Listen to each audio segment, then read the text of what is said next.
우리 옆에 있는 분들과 한번 인사 나누겠습니다. 고맙습니다. 고맙습니다. 감사합니다. 감사합니다. 주님 안에서 사랑합니다. 오늘은 지난주에 하려다가 못한 육과 말씀을 같이 보도록 하겠습니다.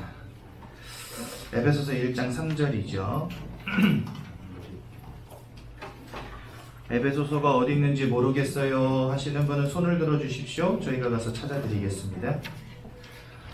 신약 성경 에베소서 1장 3절 말씀 한 절만 같이 보겠습니다.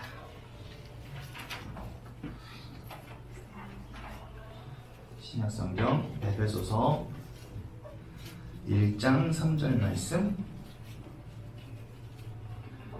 한 절만 우리 같이 보도록 하겠습니다.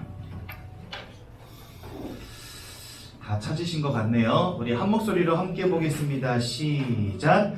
찬송하리로다. 하나님 곧 우리 주 예수 그리스도의 아버지께서 그리스도 안에서 하늘에 속한 모든 신령한 복을 우리에게 주시되. 아멘.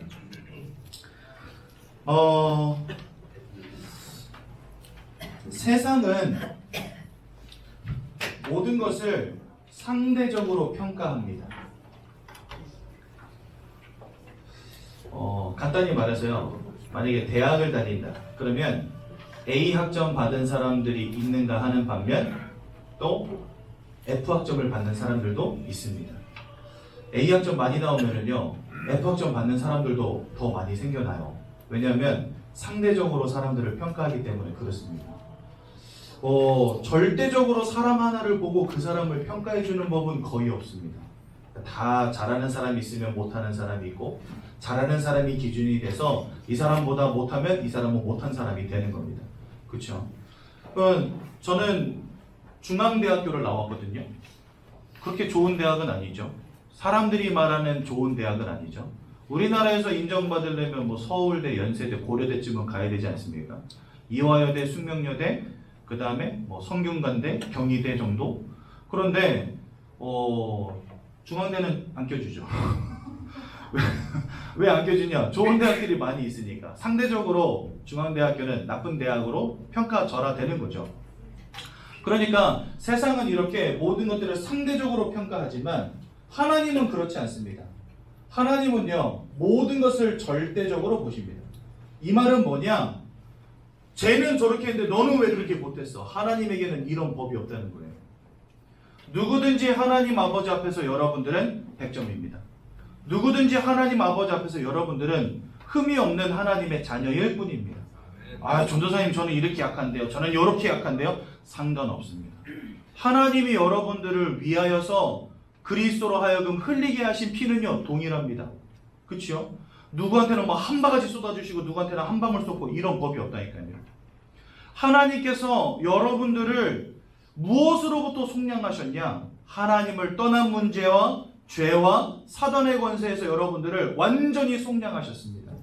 모든 사람들에게 와 있는 문제가 똑같았고 내가 받은 구원도 똑같은 구원입니다.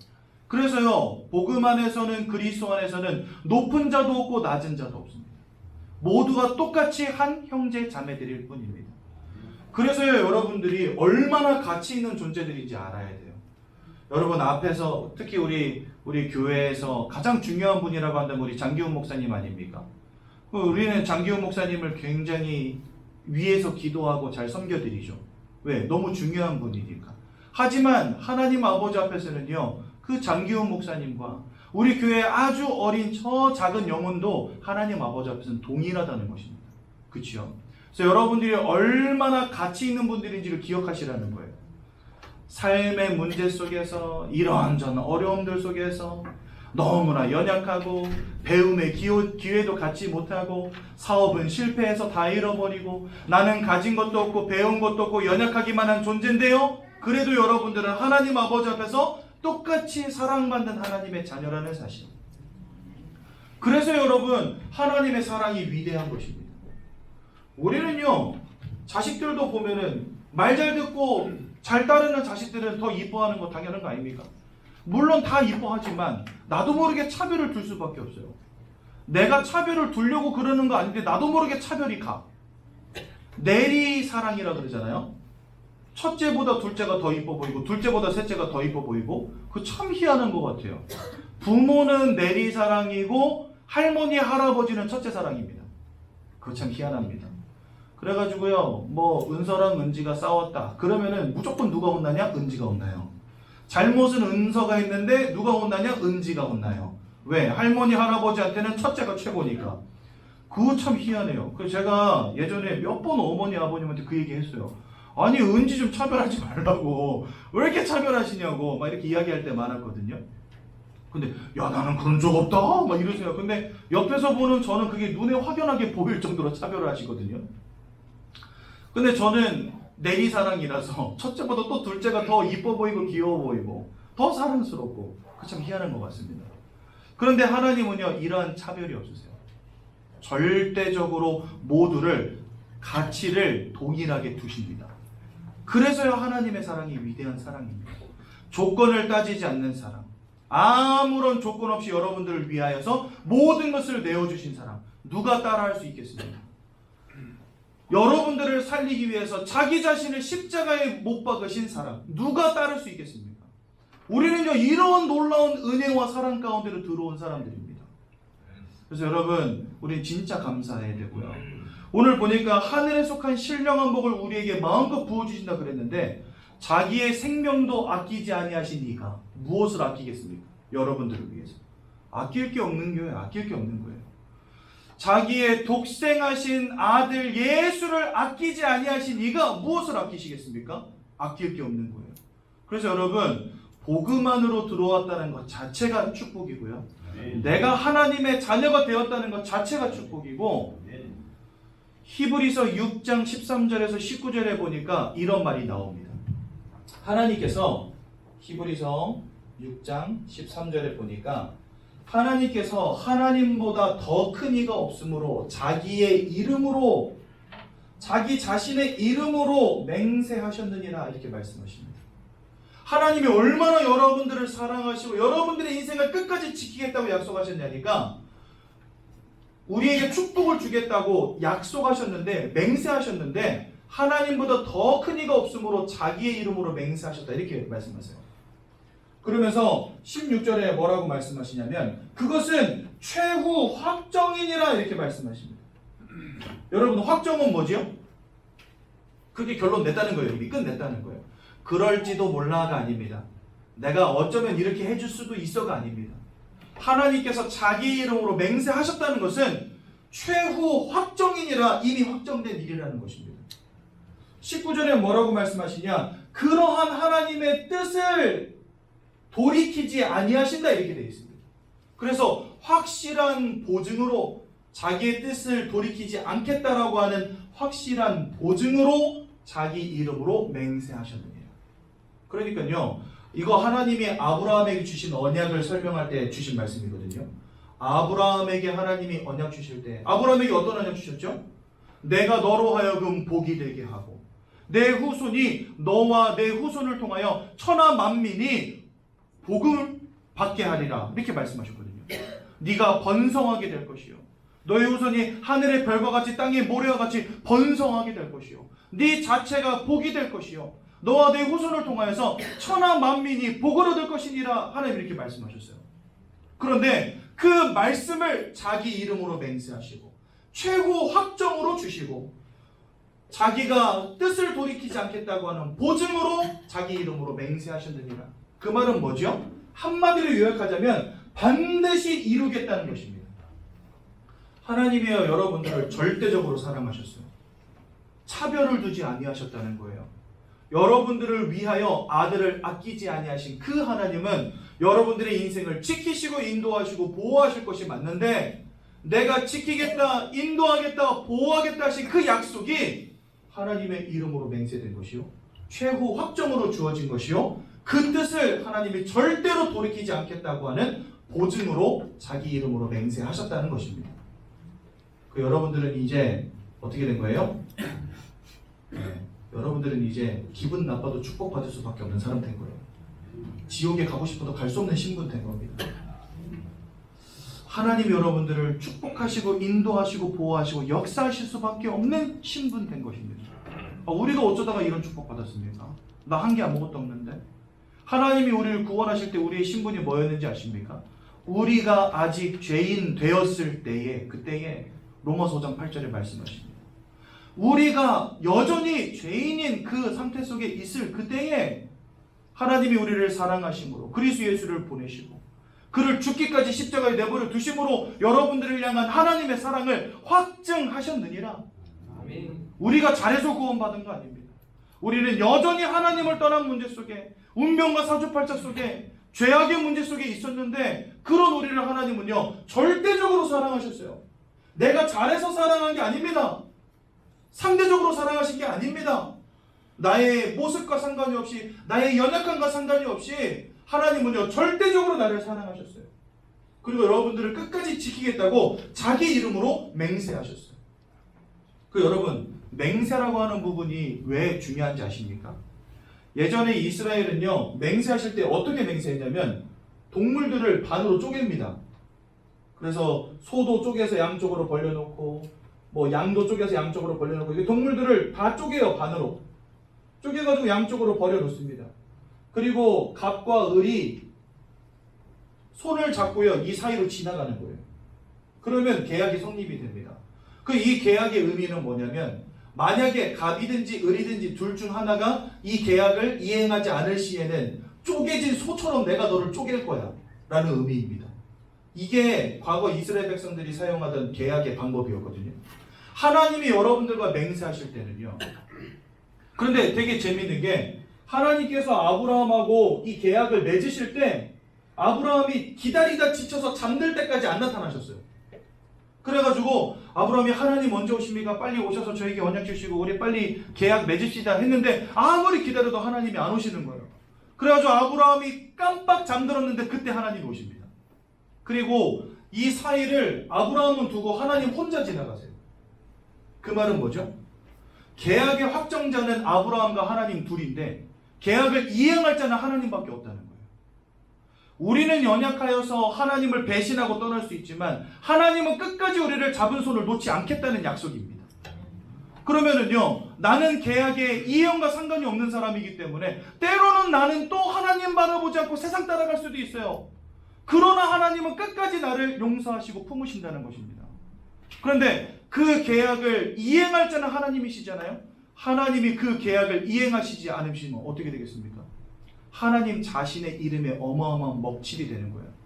그래서 하나님은 자기 이름의 영광을 위하여 여러분들에게 약속하신 이 약속들을 반드시 지키시는 것입니다.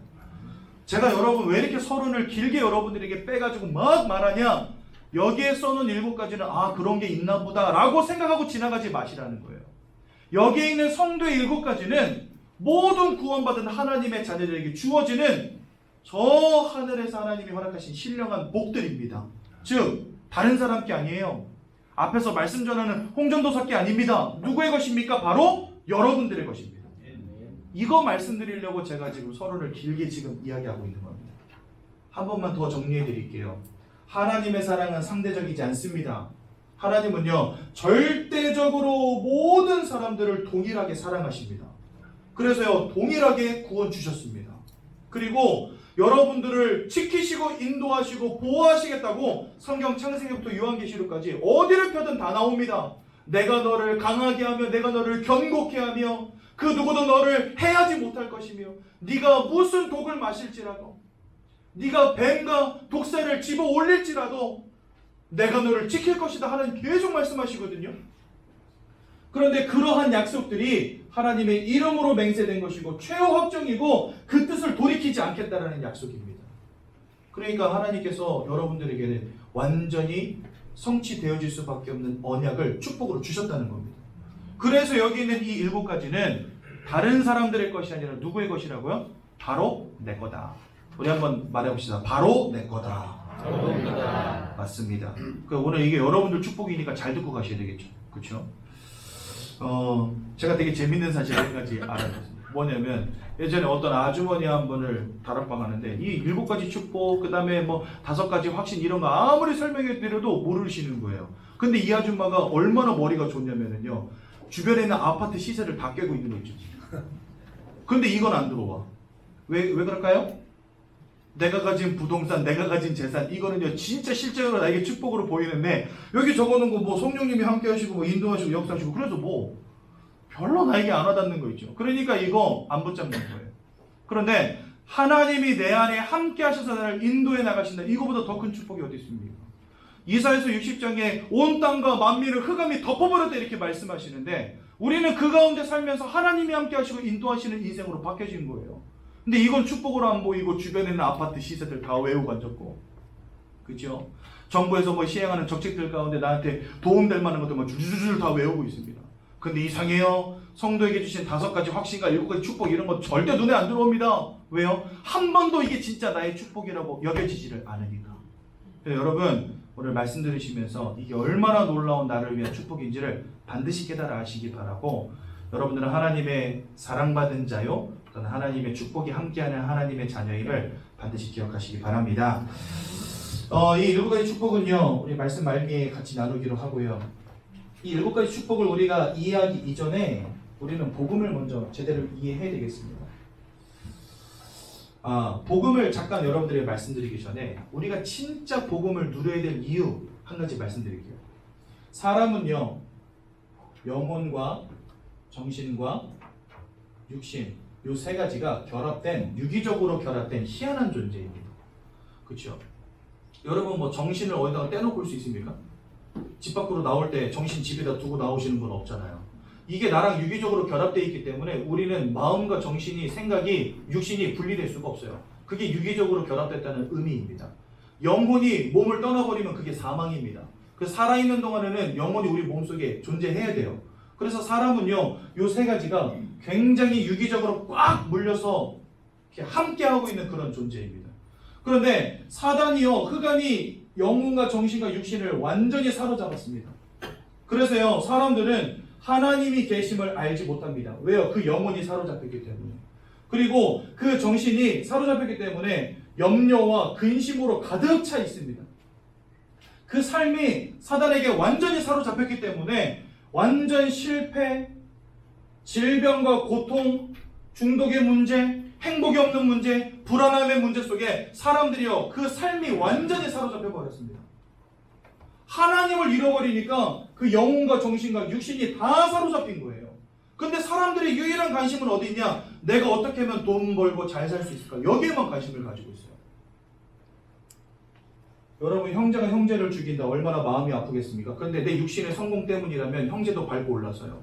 내 육신의 성공 때문이라면 부모도 버립니다. 마음에 참 슬프고 힘들겠지만 그것을 뛰어넘어요. 뭐가요? 성공이라고 하는 것이. 그러니까 사람들은요 이 마음 별로 신경 쓰지 않는 겁니다. 중요하다고 말하면서도 별로 중요하게 여기지 않습니다. 하물며 영혼이겠습니까? 아무도 관심이 없습니다. 오로지 돈 성공 이렇게 살아갑니다. 그러니 인생에 와 있는 이 하나님을 떠나서 사단에게 붙잡혀버린 이 인생의 문제가 절대로 해결되지 않다 보니까 사람들은요 세상은 좋아지고 발전한다고 하는데 다 근심 속에, 불행 속에 행복을 잃어버린 채 살아가고 있는 겁니다.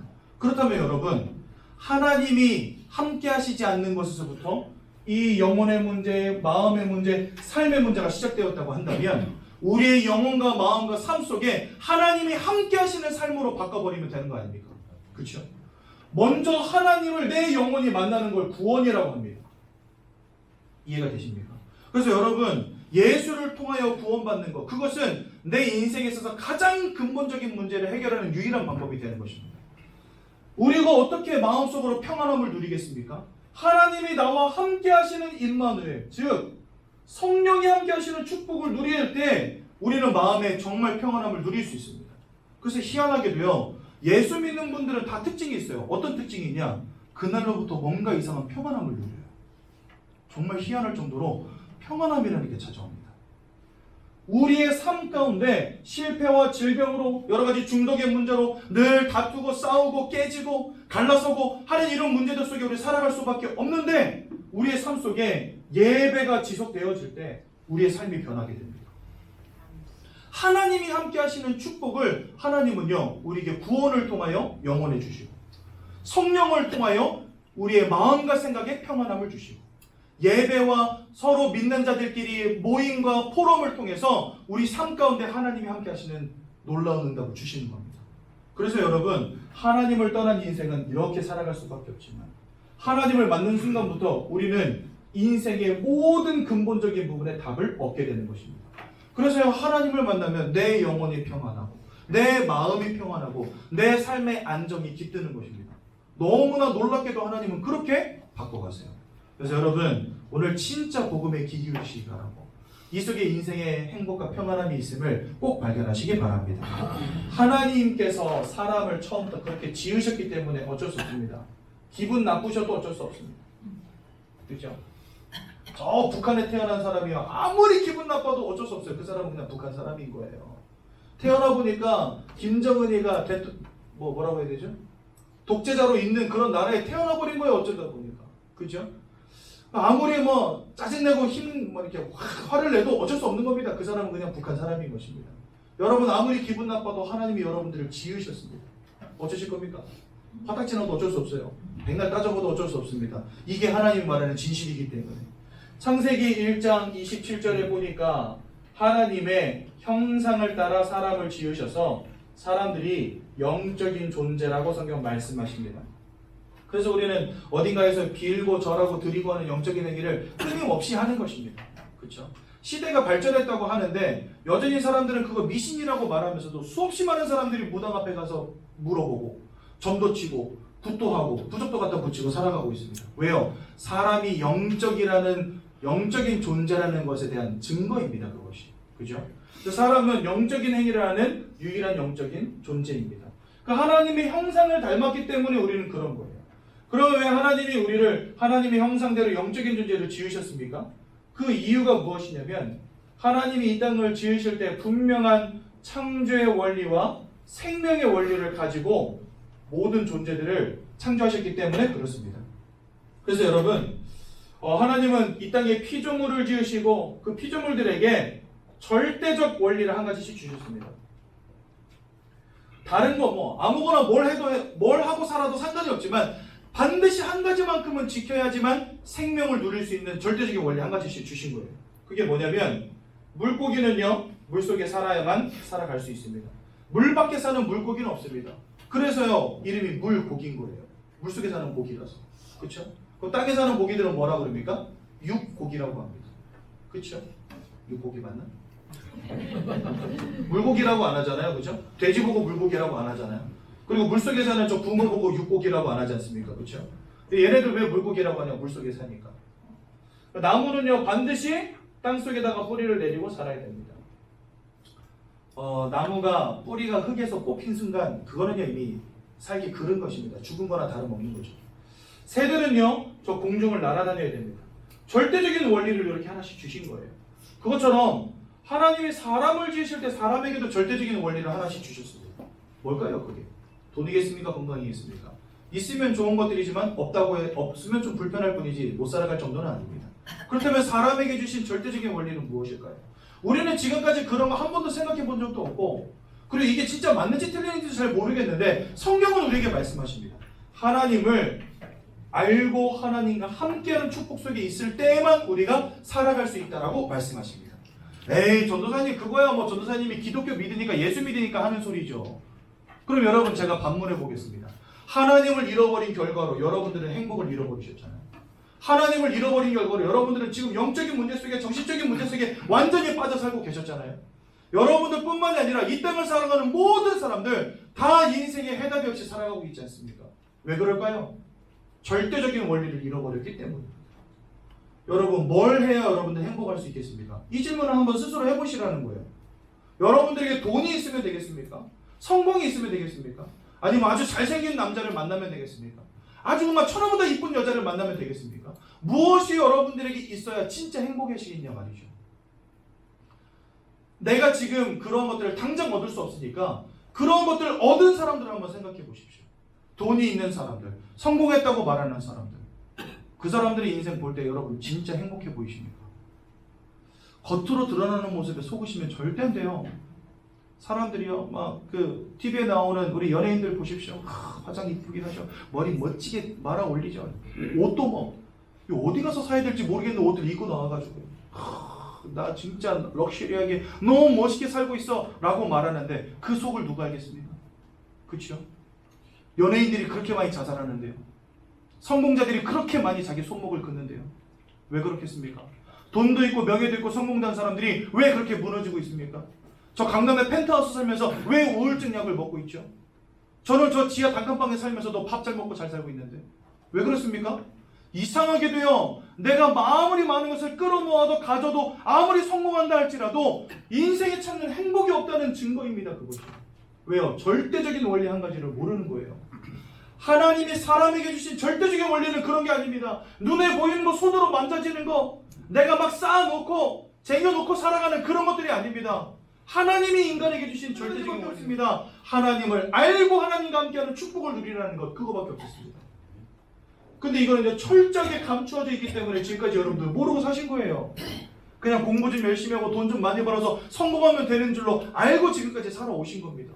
그러니까 나름 열심히 살았는데, 나름 최선 다했는데, 아침에 일찍 일어나고 저녁에 늦게 누우면서 열심히 일하면서 살았는데 이상하게 내 인생에는 행복이 없고 만족이 없고 자꾸만 마음이 무너지고 생각이 무너지고 어느 날부터 뭐가 보이기 시작하고 들리기 시작하고 막 미치겠는 거 있죠. 왜 그럴까요? 아니, 물고기가 물 밖에 나왔는데 어떻게 삽니까? 나무가 뿌리가 뽑혔는데 어떻게 사냐 말이에요. 여러분들 인생 가운데 물고기에게 물 같은 존재인 하나님을 잃어버렸는데 돈을 백날 벌어본들, 성공해본들 살겠냐 이거죠. 오늘 제가 하는 말을 농담으로 여기지 마시고 허투루 듣지 마시고 한번 진지하게 한번 생각해 보십시오. 나에게 하나님이 없었구나. 하나님이 잃어버린 상태 속에서 내 인생은 너무나 곤고했구나. 그래서 주님 말합니다. 수고하고 무거운 짐진 자들아. 맞습니다. 수고하고 무거운 짐진 것 같은 인생을 여태 살아온 거예요. 세월의 무게에 눌려서, 삶의 무게에 눌려서 자녀도 부양해야 되고 가족도 책임져야 되고 얼마나 힘든 인생 지금까지 살아오셨습니까? 아무리 달려봐도 도대체가 만족이 없고 행복이 없는 인생. 지금까지 열심히 살아온 것밖에 없는데 이룬 것이 아무것도 없어. 근데 앞으로 남겨진 문제들은 막 산재해 있고 왜 이렇게 내가 원하는 행복을 하고 자꾸만 고통이 따르고 어려움이 따르고 힘듦이 따르고 살아갈 수가 없는 인생이 왜 자꾸 되는 것입니까? 물고기가 물을 잃어버려서 그래요. 나무가 땅에서 뿌리가 뽑혀버리니 살 수가 없는 거예요. 사람이 하나님과 함께 되는데 여러분 하나님 모른 채 살아오셨잖아요. 지금까지 하나님이 계신지도 몰라, 왜 예수 믿어야 되는지도 몰라, 그냥 돈 하고 살아온 겁니다. 우리가. 그러니 인생에 답이 없는 거죠. 원래 하나님이 사람을 지으실 때 사람은 하나님을 알고 하나님과 함께 하도록 지으신 겁니다. 그런데 하나님이 육신을 같이 하는 영적인 존재시기 때문에 내가 영적인 존재가 아니고서는 하나님 알 수가 없는 거예요. 그것이 바로 우리를 영적인 존재로 창조하신 이유가 되는 것입니다. 그래서 우리는 이 속에서 생육하고 번성하고 땅에 충만하여져서 모든 것을 정복하고 다스리는 축복을 받았었거든요. 그런데 이 모든 축복, 특히 창조의 원리, 생명의 원리를 잃어버리는 중요한 인생의 근본적인 문제가 터지고 맙니다. 하나님을 대적하여 타락한 존재가, 강도와 도적 같은 존재가, 살인마여 거짓말장애인 존재가 이미 이 땅에 존재하고 있었다고 성경 말씀하십니다. 그 녀석이 누구냐? 바로 사단입니다. 여러분들을 운명과 사주팔자로 사로잡고 여러분들의 인생에 자꾸만 고민과 문제와 어려움을 가져다주는 영적인 존재가 있다라고 성경 말씀하십니다. 그 녀석의 이름이 바로 사단인데요. 이 사단이 하나님이 지으신 첫사람 아담과 하와를 속여서 하나님이 따먹지 말라는 선악과를 따먹는 원죄를 짓게 만들어버렸어요. 그 결과로 하나님과 함께 되는 인간이 하나님을 떠나는 문제 속에 빠져버리게 된 겁니다. 하나님과 단절돼 버린 인생, 하나님을 잃어버린 인생 된 겁니다. 여러분들이 인생을 헛살아서가 아니라 남편을 이상한 사람 만나서가 아닙니다. 사업이 어쩌다 보니까 운이 없어서 잘못돼서가 아닙니다. 여러분들이 하나님을 잃어버린 것입니다. 물고기가 물 밖으로 내던져진 것 같은 상태가 돼버린 겁니다. 그러니까 뭘 해도 만족이 없고 뭘 해도 기쁨이 없고 뭘 해도 행복이 없는 인생 돼버리고 만 것입니다. 그래서 우리는 이것을 뭐라고 하냐? 인생의 근본적인 문제라고 합니다. 여러분들에게 지금 있어서 가장 중요한 문제가 뭐냐? 바로 이겁니다. 하나님을 잃어버렸다는 것, 죄악 가운데 빠져버렸다는 것, 눈에 보이지 않는 사단 마귀에게 사로잡힌 인생이 되었다는 거. 누가 가르쳐 줍니까 이거를요? 학교에서 가르쳐 주겠습니까? 교과서에 써 있습니까? 없습니다. 오직 성경만 말씀하시는 인생의 진리. 여러분 제 말을 허투루 듣지 마시고 이것이 바로 여러분들에게 와 있는 인생의 근본 문제임을 깨닫는 은혜 누리시기 바랍니다. 그러다 보니까요 사람들에게 모든 문제가 이제 여기서부터 시작이 되는 겁니다. 물고기가 물을 잃어버린 순간부터 물고기는요 모든 문제가 다 오는 거예요. 그때부터 호흡도 곤란하지 움직일 수도 없지 아무리 파닥파닥거리면 파닥파닥 거릴 때마다 이 땅에다 긁혀가지고 자기 몸이 더 상처를 입는 겁니다. 열심을 내면 낼수록 더 망가지고 상처 얻고 더 깨지고 염증 생기고 죽어가는 거예요. 근본적으로 하나님을 잃어버린 인생은 그렇습니다. 나 최선을 다해서 열심히 산 것밖에 없는데 성공도 오지 않고 행복도 오지 않고 만족도 오지 않고 기쁨도 오지 않을지 늘 힘들고 불행스럽고 왜 그렇습니까? 하나님을 잃어버린 순간부터 인생은요 너무나 피폐해지고 힘든 인생 살아가는 거예요. 첫 번째로 하나님을 잃어버렸기 때문에 그때부터 이 사단 마귀가 우리 인생의 주관자가 되어버렸다고 성경 말씀하십니다. 그래서 요한복음 8장 44절에 보니까 너희가 사단 마귀에게 속하였다 말씀하십니다. 이 녀석은요 요한복음 10장 10절에 보니까 강도 도적이라고 말씀하십니다. 또 요한복음 8장 44절에는요 거짓말장이요 살인자라고 말씀하십니다. 계시록 12장 9절에는요 천하를 속이고 넘어뜨리는 자라고 말씀하십니다. 고린도후서 11장 14절에는 광명의 천사처럼 가장하는 자라고 말합니다. 그러니까 이 녀석은요 누군가를 속이고 빼앗고 죽이고 이것을 완전히 능통한 존재인 거예요. 죽은 아버지가 온 것처럼 무속인을 통해서 속여버려가지고 사람들로 하여금 아버지께 제사 지내게 만들고 우상 숭배하게 만들어버리고 성경은 분명히 말씀하십니다. 사람이 한 번 죽으면 그것은 하나님 정하신 것이기 때문에 다 죽게 되어 있고 그 다음에는 심판이 있다 말씀하세요.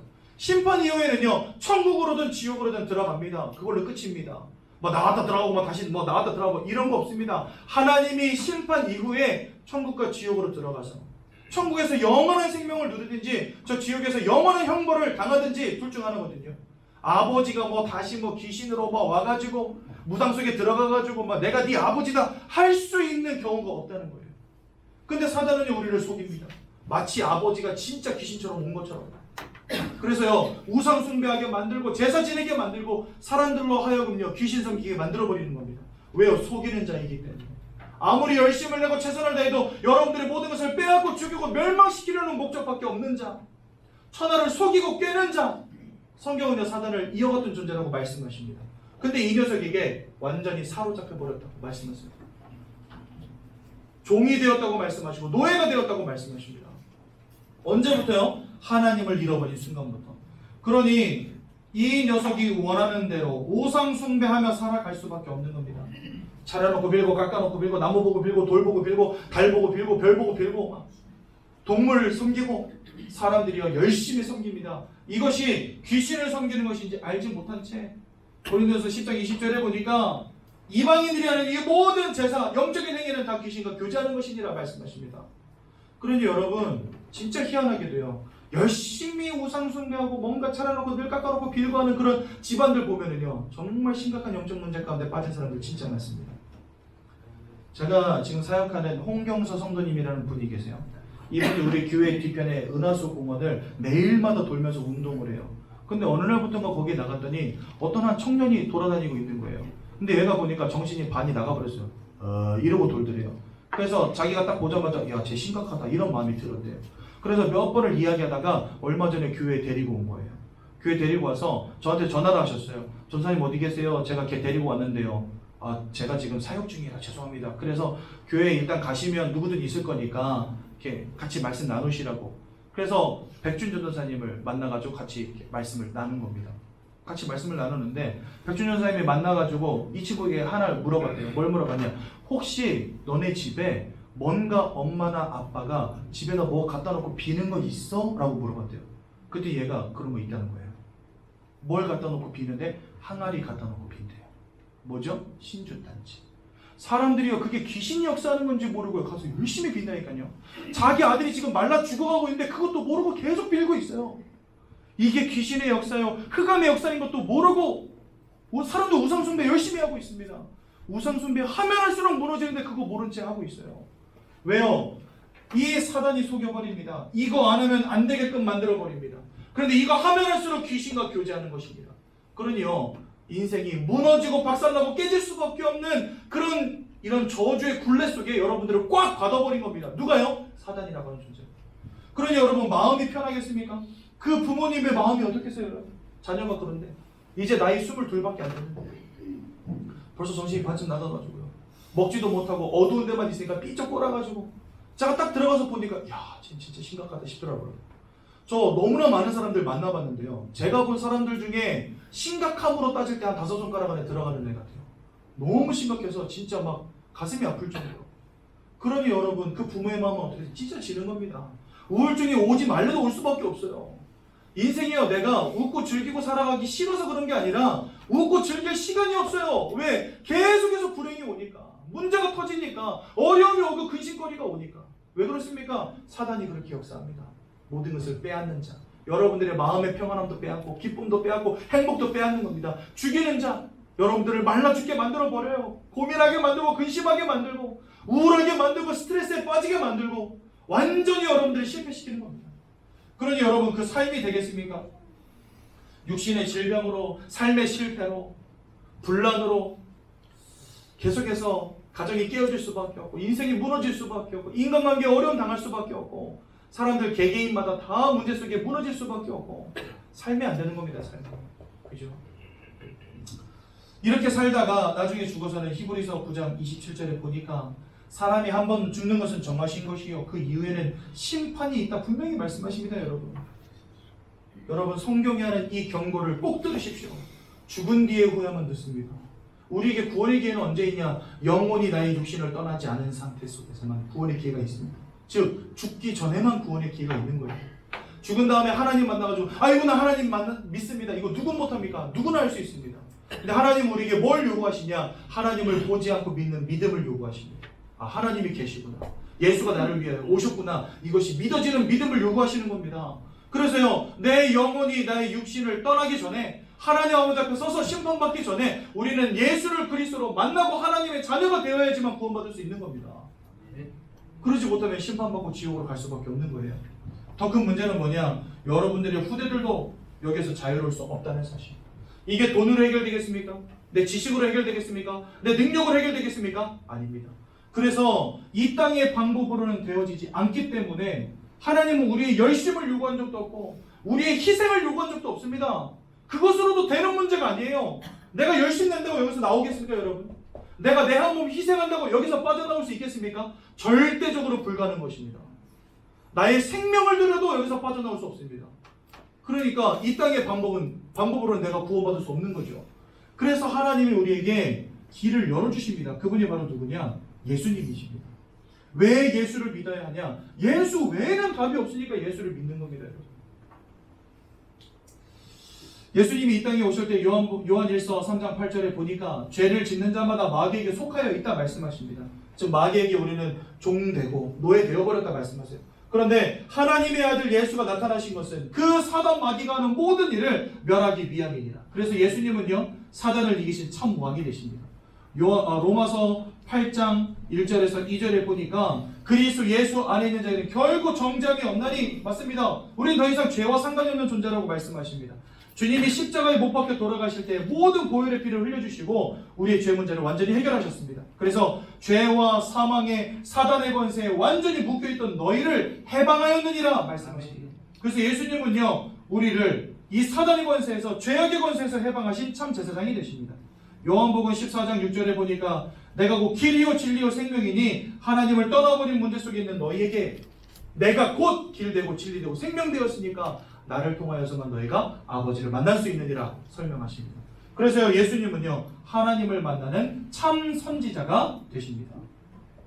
이 예수님이 2000년 전에 이 땅에 오셔서 여자의 몸을 통하여 사람의 몸을 입고 이 땅에 오셔서 십자가에서 고난당하시고 모든 보혈의 피를 흘려주시고 자기의 생명을 내어주심으로 우리를 구원해 주셨습니다. 그래서 이 예수님은 우리 누구라고 부릅니까? 바로 그리스도다라고 부르는 것입니다. 그래서 여러분 예수가 그리스도이십니다. 예수는 그리스도가 되십니다. 그 그리스도를 믿고 마음에 영접할 때 하나님의 자녀가 되는 것입니다. 근데 하나님의 자녀가 된 자들에게 오늘 이 본문에 있는 7가지 축복을 주시는 겁니다. 요거 간단하게 확인하고 오늘 이 시간 예수를 우리 마음속에 영접하는 시간, 그래서 하나님의 자녀가 되어주는 축복을 함께 누리도록 하겠습니다. 하나님이 하나님의 자녀가 된 자들에게 주시는 7가지 축복 간단하게 설명합니다. 첫 번째는 성령의 내주입니다. 고린도전서 3장 16절에 보니까 너희는 너희가 하나님의 성전인 것과 하나님이 내 안에 거하시는 것을 알지 못하느냐 이렇게 물으십니다. 즉 내가 예수를 믿고 하나님을 만날 때 하나님께서 우리 안에 성령을 부어주셔서 하나님이 함께 하시는 인생으로 바뀌어지는 것입니다. 원래 우리가 하나님과 함께하는 축복 속에 있었잖아요. 근데 이 하나님을 잃어버렸단 말이죠. 그래서 구원받은 우리에게 가장 먼저 회복되는 축복은 뭐냐? 다시 이 하나님을 만나는 것입니다. 우리가 하나님과 함께 할 수 없기 때문에 하나님이 직접 우리 속에 들어와서 우리와 함께 하시는 겁니다. 언제까지요? 죽는 날까지. 그러면서 그 성령 하나님이 요한복음 14장 26절에서 27절에 보니까 우리를 인도하시는데 어떻게 인도하시냐? 우리를 가르치시기도 하시고 생각나게도 하시며 우리 마음에 평안함을 주시겠다 약속하십니다. 그래서 내가 예수를 만날 때 내 마음이 평안한 거예요. 내가 예수를 만날 때 하나님의 인도 속에서 드디어 내 인생이 평안함을 얻는 겁니다. 참 놀라운 축복이죠. 또 세 번째로 하나님의 자녀만 예수 이름으로 기도할 수 있고 하나님의 자녀만 예수의 이름으로 기도할 때 하나님 주시는 응답을 받을 수 있습니다. 그것이 바로 성령의 역사요 기도 응답입니다. 그러니까 여러분들과 하나님이 함께 하시고 함께 하시는 것은 끝이 아니라 여러분들을 인도하시고 단순히 인도하시는 게 아니라 예수 이름으로 기도할 때 응답도 주신다는 겁니다. 이런 놀라운 축복이 여러분들에게 와 있는 거예요. 여러분 오늘부터 뭐 하셔야 되겠죠? 기도하시면 됩니다. 그냥 하나님께 내 마음의 소원을 예수의 이름으로 고백하는 게 기도입니다. 예를 들어서 하나님 우리 자녀도 예수 믿게 해주세요. 이게 마음의 소원이다. 그럼 그렇게 말씀하시고 예수님의 이름으로 기도했습니다. 아멘. 하시면 그게 기도가 되는 거예요. 기도는 어려운 거 아니고 장로님들만 하는 거 아닙니다. 교회 오래 다녔다고 하는 거 아닙니다. 오늘 처음 신앙생활 시작한 사람도 기도할 수 있습니다.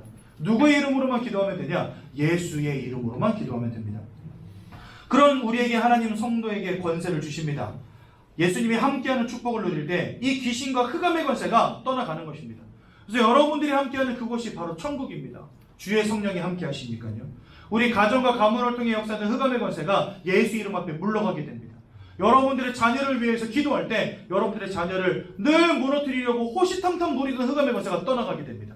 그래서 여러분 예수의 이름을 믿는 성도들에게 주신 권세가 있음을 기억하십시오. 다섯 번째로 천사의 도움입니다.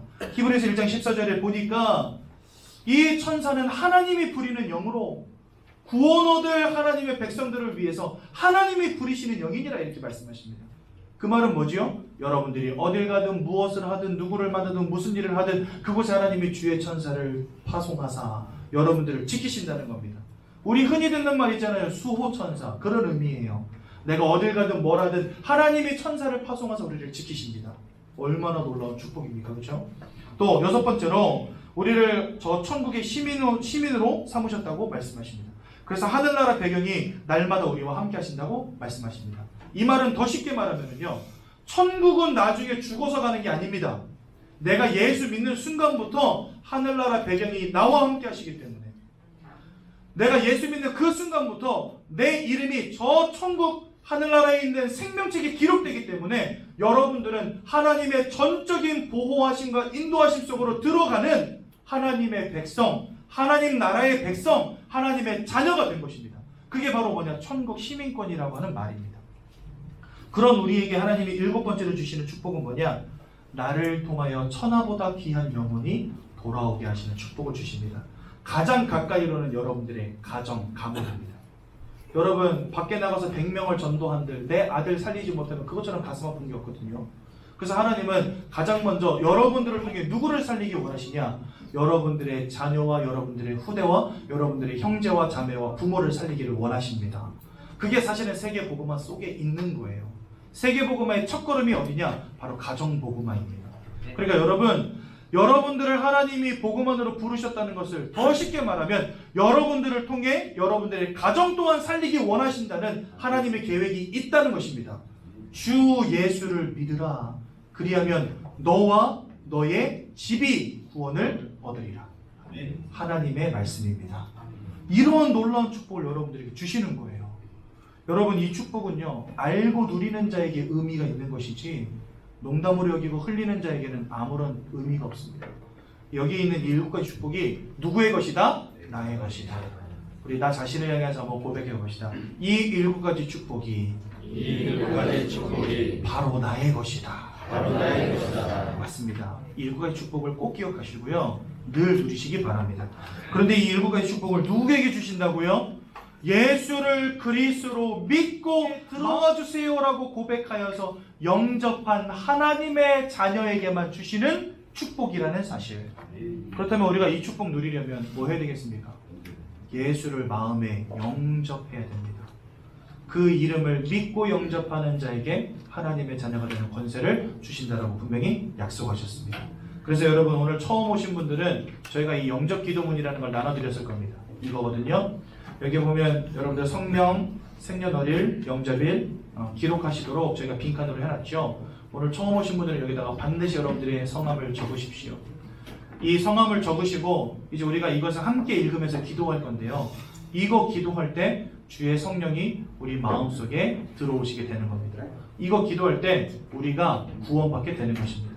그래서 여러분 오늘 진짜 예수를 마음에 믿고 하나님의 자녀 되기 원하신다면 오늘 여기다가 여러분들의 성명을 적으시고요. 생년월일도 적어보시고 그 다음에 여러분들의 영접일도 꼭 적어보시기 바랍니다. 잠깐 적으실 수 있는 시간 딱 5초 드릴게요. 다 적으신 줄로 알고 이 시간 예수를 우리 마음속에 영접하겠습니다.